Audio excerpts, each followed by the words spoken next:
इस्मत चुगताई उर्दू अदब की विलक्षण और बेहतरीन अफसाना निगार हैं। उन्हें कृष्णचंद्र, सादत हसन मंटो और राजेंद्र सिंह बेदी के साथ उर्दू कहानी के चार स्तंभों में शुमार किया जाता है।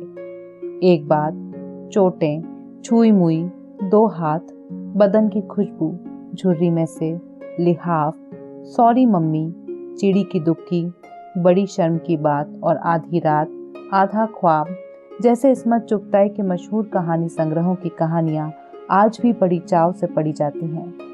पद्मश्री, गालिब अवार्ड और इकबाल सम्मान से नवाजी गईं इस्मत चुगताई की कहानियां पाठकों को चौंकाती हैं, तड़पाती हैं और कहीं कहीं कलेजे को चीर कर रख देती हैं।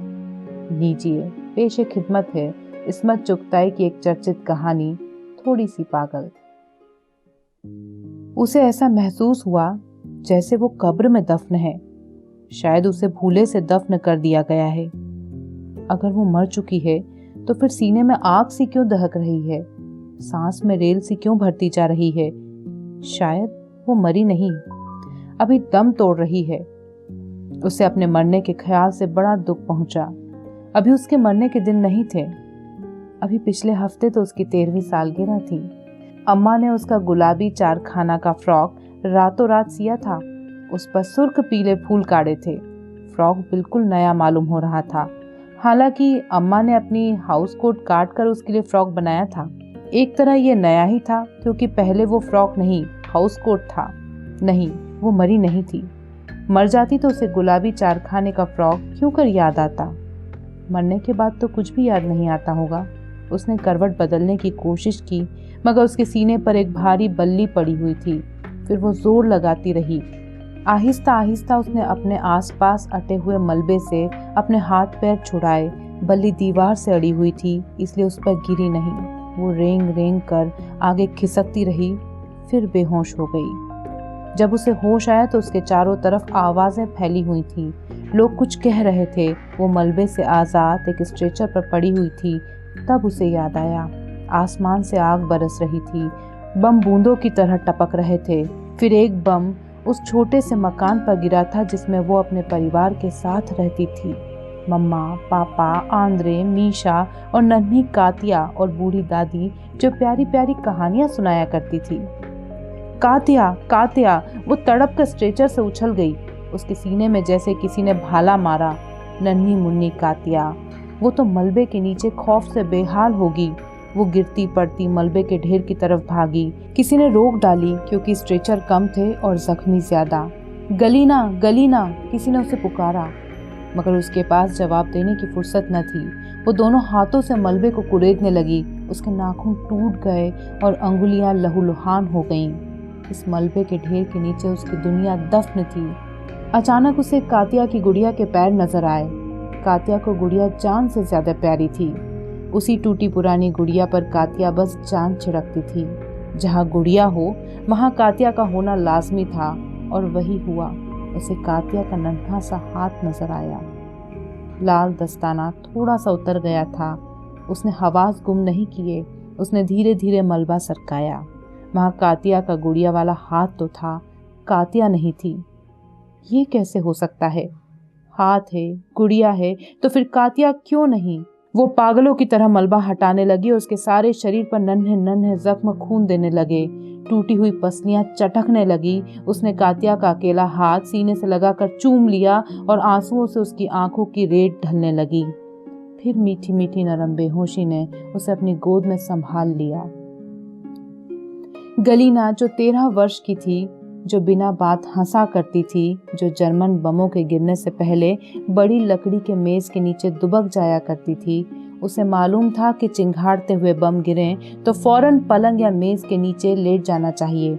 सायरन की आवाज़ सुनते ही रोशनी बुझा देनी चाहिए, और तब बम मूर्खों की तरह इधर उधर गिरते रहेंगे और कातिया की बड़ी बड़ी नीली आंखें ऊँघने लगेंगी और वो वहीं गुड़िया को छाती से लगाए सो जाएगी।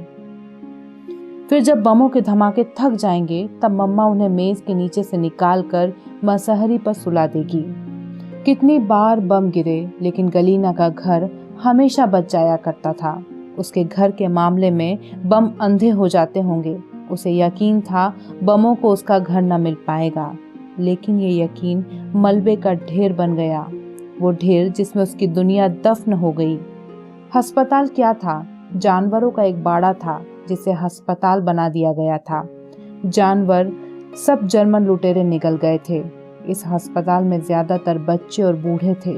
गलीना के सीने पर बंधा पलस्तर पत्थर के बोझ की तरह उठने बैठने में आड़े आता, मगर दूसरे जख्मियों को देखकर उसे अपनी चोट बिल्कुल फजूल मालूम होती थी। वो चल फिर तो सकती थी, बहुत से बच्चे तो टांगे और हाथ भी खो बैठे थे। उसकी आंखें तो सलामत थीं, वरना कितने मरीज तो अंधे थे। हंसते बच्चे अपाहिज हो गए थे। गलीना का गांव दुश्मन के कब्जे में आ चुका था। उसने पहली बार जर्मनों को देखा तो उसे बड़ी हैरानी हुई कि वे बिल्कुल इंसानों जैसे लगते थे। अगर वे इंसान थे तो अपने जैसे इंसानों को नरक के कष्टों में क्यों डाल रहे थे? ये बात उसकी समझ में किसी तरह न आती थी।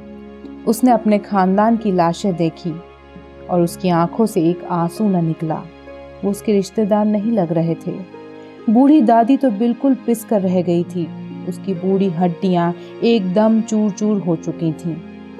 और कातिया, नन्ही मुन्नी गुड़िया जैसी कातिया, वो कैसे मर सकती थी?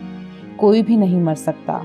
बूढ़ी दादी तो खैर बहुत बूढ़ी थी, पर मम्मा तो बहुत जवान थी और पापा के बाजुओं में कितना दम था। आंद्रे कैसे लंबा होता चला जा रहा था। ऐसा लगता था कि एक दिन उसका सिर छत फाड़ कर ऊपर झांकने लगेगा। कभी वो दरवाजे में से बेध्यानी में दाखिल हो जाता तो खटाक से उसका सिर फूट जाता था। तब सारा घर हंसता।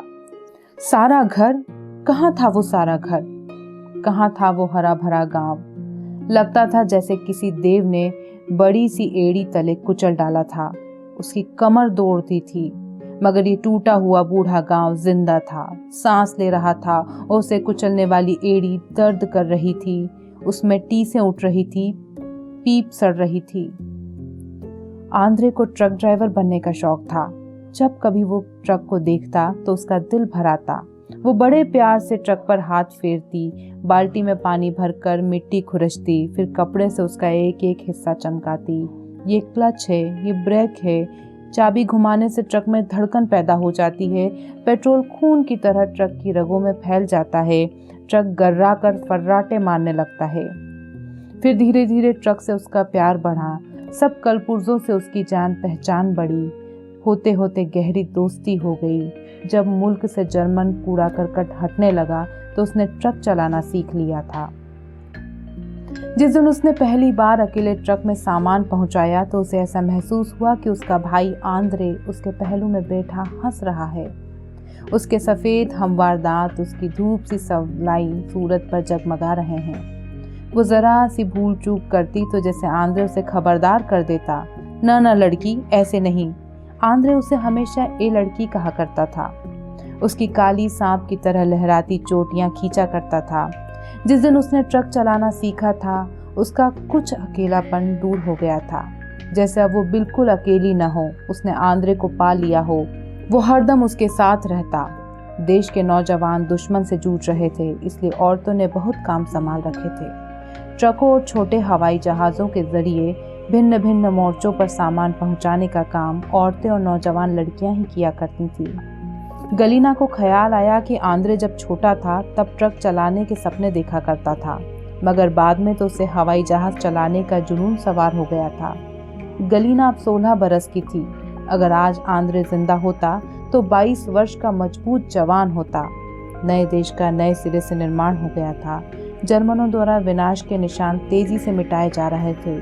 बर्लिन पर बमों की वर्षा शुरू हो गई थी। शत्रु हार कर हर तरफ से भाग रहा था, लेकिन अब गलीना को पायलट बनने की धुन सवार थी। ऐसा मालूम होता था जैसे उसने आंद्रे से वादा खिलाफी की हो और वो उसके साथ ट्रक में बैठा हुआ शिकायत की नजरों से उसे देख रहा हो। वो फिर अकेली हो गई। आंद्रे उससे रूठ गया था, मगर जब उसने अपने इरादों को प्रकट किया तो किसी ने उसका मजाक न उड़ाया। उसने 6 महीने में अच्छी तरह हवाई जहाज चलाना सीख लिया। वो पागलों की तरह किसी काम पर जुट जाती तो बस दिन रात एक धुन सवार रहती। 6 महीने के अंदर उसने हवाई जहाज चलाना ही नहीं, शत्रु के कब्जे में आए हुए देश के हिस्सों पर हमले करना शुरू कर दिए। वो अंधेरी रातों में अकेली उड़ जाती और दुश्मन के छक्के छुड़ा देती। वो हवाई जहाज को इतना नीचे उतार देती कि गलती की आशंका न रहती। वो खतरनाक से खतरनाक मोर्चा अपने सर ले लेती और सफल लौटती। गलीना बहुत सर्वप्रिय बन गई थी। कई लोग उसके प्रेम में दीवाने हो गए थे, मगर जवाब में वो ऐसी भौचक्की होकर देखती कि उनका सारा जोश ठंडा हो जाता।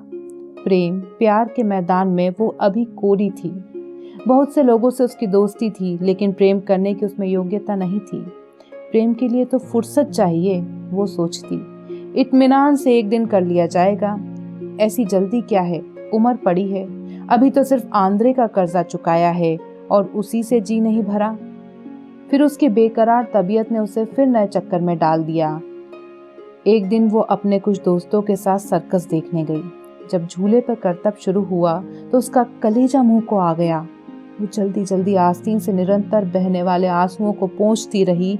अपने आंसुओं के रेले में उसे करतब ठीक से दिखाई नहीं दे रहे थे। दूर किसी जन्म में जब जिंदगी कहकहों से भरी थी, तब उसका भाई मीशा आंखें फाड़ फाड़ कर यही करतब देख रहा था। वापस आकर उसने इतनी कलाबाजियां खाई कि बूढ़ी दादी भयभीत हो गई, कहीं बच्चे का भेजा ना लौट जाए। इससे मीशा पर सर्कस में भर्ती होने का जुनून सवार हो गया। वो खेल कूद के मैदान में हर साल मेडल जीता करता। सर्कस देखकर जैसे उसका दिमाग लौट गया था। बूढ़ी दादी को सर्कस के नाम से डर लगता था। उसका प्रेमी ऐसे ही झूले पर झूलते मौत की गोद सो गया था। बहुत जोर से बहसें हुई।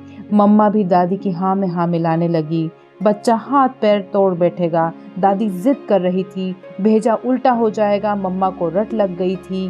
भेजा उल्टा नहीं हुआ करता, पापा निरंतर समझाते रहे थे।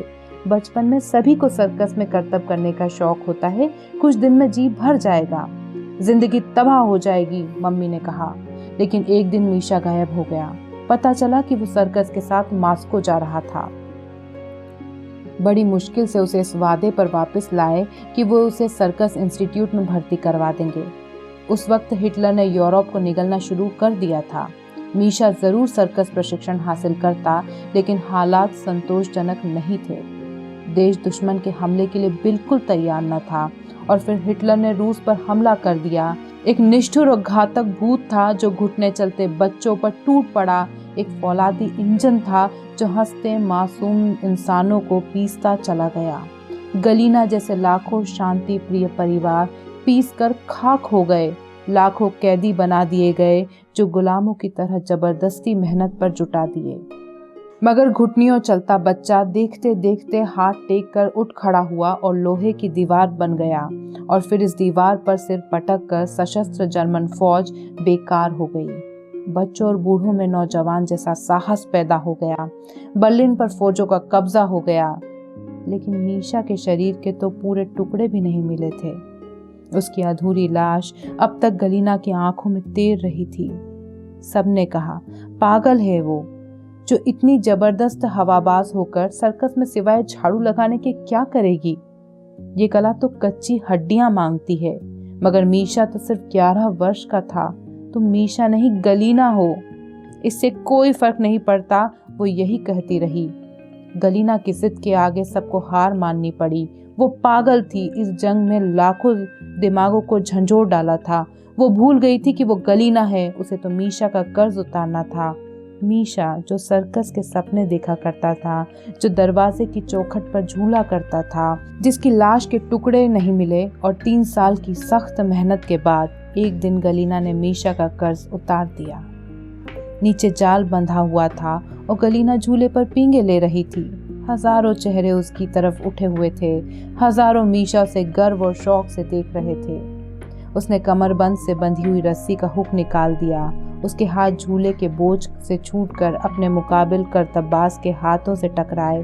वो सोच रही थी कि वो मीशा है, 20 साल का हवा में झूलता हुआ मीशा। उस समय वो गलीना नहीं, मीशा थी। उसने साबित कर दिया कि अगर इरादे में दृढ़ता हो तो आयु की कैद समाप्त हो जाती है। उसके करतबों की पूरे देश में धूम मच गई। 2 साल तक गलीना सर्कस के साथ घूमती रही। लोगों ने उसे इतना खुश कभी नहीं देखा था। लोग ठीक ही कहते थे कि गलीना थोड़ी सी पागल थी। यूं भी आवश्यकता से अधिक भावुक लोग थोड़े से पागल होते हैं। इस पागलपन में सांसारिक कष्टों से छुटकारा मिलता है, इंसान में जीने की हिम्मत पैदा होती है, जख्मों को भरने का अवसर मिलता है, यादें रोचक रंग इख्तियार कर लेती हैं। फिर उसकी मुस्कुराहट मंद पड़ने लगी, उसे नींद न आने की शिकायत हो गई। वो जब आंखें बंद करती तो कातिया की गुड़िया और कातिया का लाल दस्ताने वाला हाथ नजर आता। वो घबरा कर आंखें खोल देती। आंखें मीचते उसे डर लगता। उसे खोया खोया पाकर सर्कस के मैनेजर ने सख्ती से आगाह किया कि वो झूले का आइटम करते समय कमर से बंधी डोरी का हुक न निकाले। उसके होठों से हंसी गायब हो गई। आंखें कहीं दूर ढूंढा करती और कुछ न पाकर भटकने लगती। उसकी भूख बंद हो गई और स्वास्थ्य गिरने लगा। मैनेजर ने उस पर जोर डाला कि वो शांतिपूर्ण स्थान पर जाकर कुछ महीने आराम करे। जिस दिन उसकी दुनिया उजड़ी, वो अकेली रह गई थी। उसने एक दिन भी सुख चैन से छुट्टी न मनाई थी। उसके दोस्त उसका दिल बहलाने के लिए उसे कभी अकेला न छोड़ते। उसने अपने सपनों की किसी से चर्चा न की थी और एक दिन उसे अपने सपनों का फल मिल गया। वो बालशोई थिएटर में स्वान लेक बैले देख रही थी और एकदम से तितरी की तरह हल्की फुल्की नन्ही सी कातिया उसे स्टेज पर नजर आई। उसके हाथ में गुड़िया की बजाय आब एक ख्वां का स्कार्फ था। मम्मा हमेशा कहा करती थी कि कातिया बैले डांसर बनेगी। वो हर समय अपने नन्हे नन्हे पंजों पर फिरकियां लिया करती थी, यहाँ तक कि उसका सिर घूमने लगता और वो टूटे हुए फूलों की तरह फर्श पर गिर जाती। उस दिन उसने पहली बार सपने में कातिया को संपूर्ण और साबित देखा। वो लाल दस्तानों वाले हाथ हवा में उठाए अपने पंजों के बल नृत्य कर रही थी। सपना देख देख कर उसका जी न भरा। सोते जागते कातिया की नीली आंखें उसका पीछा किया करती। उसे सर्कस से घृणा होने लगी। उसने मीशा का कर्ज उतार दिया था। बात खत्म हो चुकी थी और कातिया के कर्ज का बोझ उसका दम घोंट रहा था। उसके दोस्तों ने बहुत समझाया, वो मान गई, मगर अपने इरादे से बाज आना उसके बस की बात नहीं थी। उसके जुनून की जीत हुई और उसने बैले स्कूल में दाखिला ले लिया। इतने समय सर्कस में काम करने के कारण उसके शरीर में एक लोच पैदा हो चुका था, एक कुदरती लचक रह गई थी। उसने 5 साल की सख्त मेहनत से बैले के तमाम गुणों की जानकारी प्राप्त कर ली। वो जो उसे पागल समझते थे, उसकी कला के कायल हो गए। इतने साल उसने अपने गुणों को इधर उधर क्यों भटकने दिया? वो नृत्य करते वक्त गलीना न रहती, उसमें कातिया की आत्मा समा जाती।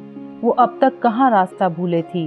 वो अपने काले बालों को छुपाने के लिए ब्लॉन्ड विग पहन लेती और कहने वालों का कहना था कि नृत्य के लिए उसकी भूरी आंखें नीले रंग की हो जाती। वो 27 की थी, मगर स्टेज पर जाकर 17-18 वर्ष की नव खिली कली बन जाती।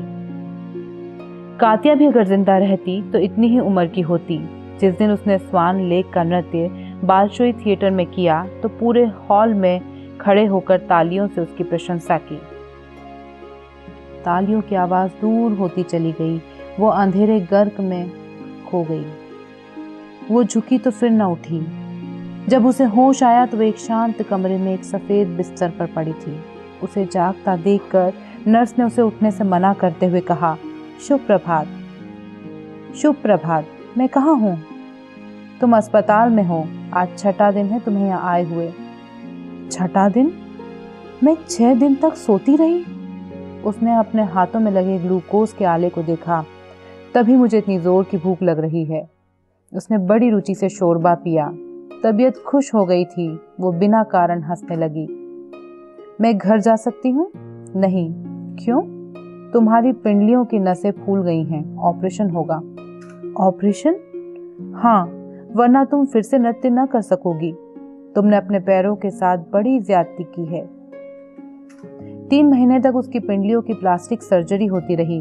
डॉक्टर इतनी अच्छी नर्तकी को स्टेज के योग्य बनाने में तुले हुए थे। उसकी सुडौल पिंडलियों को फिर से सुंदर बनाने की धुन सवार थी। उन्हें यकीन था कि साल भर के अंदर वो फिर से स्टेज पर पहुंच जाएगी। उसकी पिंडलियों पर कनखुजोरों जैसे टेढ़े मेढ़े निशान थे, जिन्हें मिटाने पर डॉक्टर जुटे हुए थे। मगर गलीना दिल ही दिल में शर्मिंदा हो रही थी। उसे अपनी पिंडलियों से कोई रुचि न रही थी। उसके दिमाग में नया कीड़ा रेंग रहा था। उसने कातिया का कर्ज उतार दिया। अब उसे बिल्कुल चिंता न थी। अपने पूरे परिवार को पा लेने के बाद रास्ते में वो कहीं खुद को खो आई है। वो खुद कहाँ?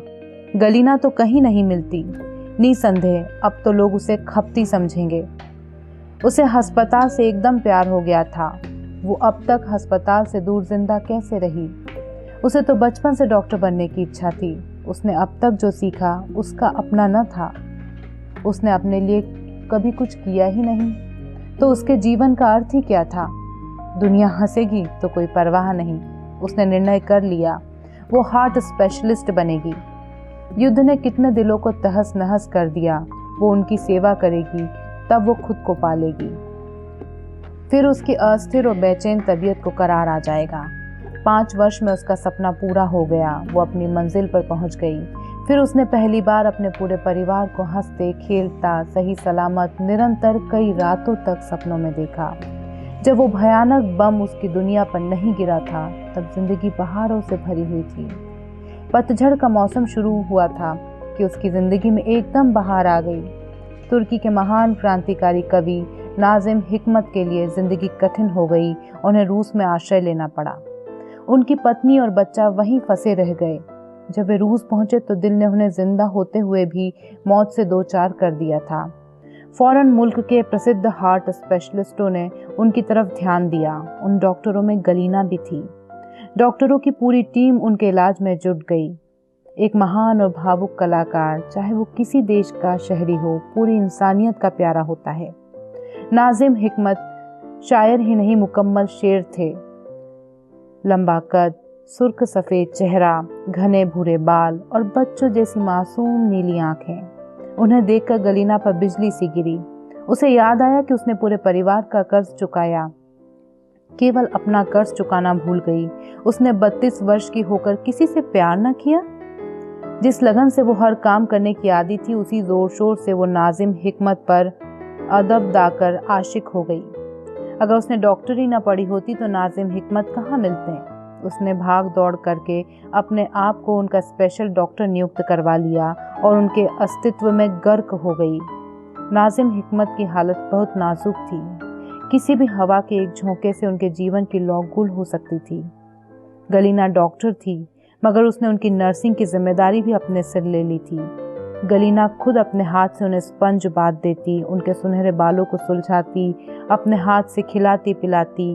उसके लिए दुनिया में सिवाय नाजिम हिकमत के कुछ बाकी न रहा। हर वस्तु धुंधली होकर दूर चली गई। केवल एक व्यक्ति फोकस में उभर आया। वो थोड़ी सी पागल तो हमेशा से थी, अब बिल्कुल दीवानी हो गई। नाजिम हिकमत नवयुवक नहीं थे, 50 के पेटे में होंगे। उन्हें हिलने डुलने, यहाँ तक कि बात करने की भी इजाजत न थी। उनकी हालत संभलने की बजाय दिन प्रतिदिन गिरती जा रही थी। महीनों वो जिंदगी और मौत के बीच लटकते रहे। वे कभी यूं ही आंखें खोलते जैसे उनकी नजर जा चुकी हो। उन्हें कुछ खबर न थी कि उनके आसपास क्या हो रहा है। डॉक्टर नियम से उनका निरीक्षण करते और चुप रह जाते। मरीज में जीने की इच्छा समाप्त हो चुकी थी। इस आयु में अपनों से दूर, पत्नी और बच्चों से दूर, उन्हें जीवन खुश्क और बेरंग नजर आता था। गलीना के कमरे में एक बनफशे का पौधा लगा हुआ था। पत्तियां झड़ चुकी थी, टहनियां सूख गई थी। उसने कई बार सोचा कि उसे उठाकर खिड़की से बाहर फेंक दे, लेकिन जी न चाहा।